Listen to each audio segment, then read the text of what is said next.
Welcome to our exploration of one of the most intriguing and often debated verses in the Bible. 1 Timothy 2:9. This passage has sparked numerous discussions among scholars and theologians alike, with varying interpretations and applications. As we delve into this verse, it's essential to establish a solid understanding of its context within the book of 1 Timothy. Written by the Apostle Paul, this epistle offers guidance on leadership, worship, and faith for early Christian communities. The background of 1 Timothy is crucial in grasping the nuances of 2:9. Paul's audience consisted of young churches facing challenges from both within and outside their ranks, including theological disputes and social pressures.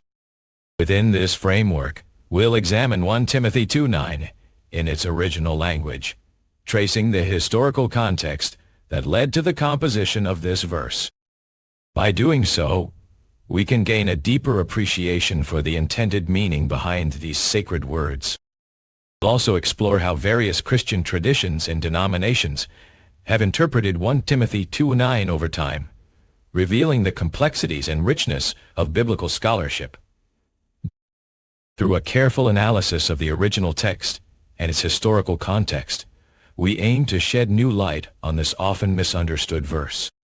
Biblical context and key passages. The phrase, "Do not be afraid," appears in various forms throughout Scripture, but one of the most well-known instances is found in 1 Timothy 2:9. However, it's essential to note that this verse does not explicitly contain these words. Instead, we see a call for women in the early Christian church to adorn themselves with modesty and humility rather than with gold or expensive clothing. Yet, this passage is closely related to other biblical teachings on fear and faith. In Isaiah 44:10, God promises to be our stronghold and help in times of need, reassuring us that we do not have to be afraid of those who seek to harm us. Similarly, Psalm 27:1 declares, "The Lord is my light and my salvation. Whom shall I fear?"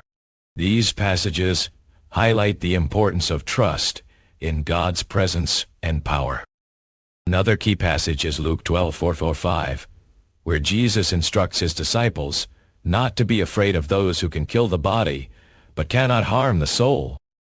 This teaching emphasizes that true fear should be reserved for God alone, as He is the one who holds our eternal destiny in His hands.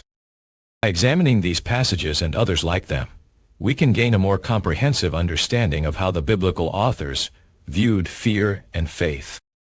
We'll see that "do not be afraid" is not simply a blanket command, but rather a reminder to trust in God's sovereignty and providence in all circumstances. Isaiah 41:10, Psalms 27:1, Luke 12:4-5. Meaning and key themes in the context of 1 Timothy 2:9, the focus is on women's adornment in the early Christian church. The passage encourages modesty and humility, rather than emphasizing external beauty or wealth. This theme is closely tied to the broader biblical discussions on fear and faith. One possible interpretation of 1 Timothy 2:9 revolves around the idea that women should prioritize their inner qualities over external appearances. By doing so, they demonstrate a deeper understanding of their role in the church and a greater reliance on God's strength rather than their own. This perspective is supported by other passages, such as Titus 2:3-5, which instructs older women to teach younger ones how to live in harmony with their husbands and children. This instruction underscores the importance of inner character and spiritual maturity over external appearance or material possessions. Another key aspect of this verse is its connection to the broader biblical narrative on fear and faith. As we've seen, passages like Isaiah 41:10 and Luke 12:4-5 remind us that true fear should be reserved for God alone.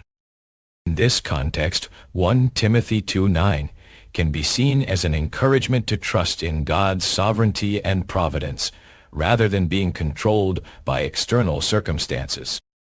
Practical application today. The practical implications of 1 Timothy 2:9 extend beyond the early Christian church diets. In today's society, this verse offers guidance on how to cultivate a sense of inner peace and security in the face of adversity.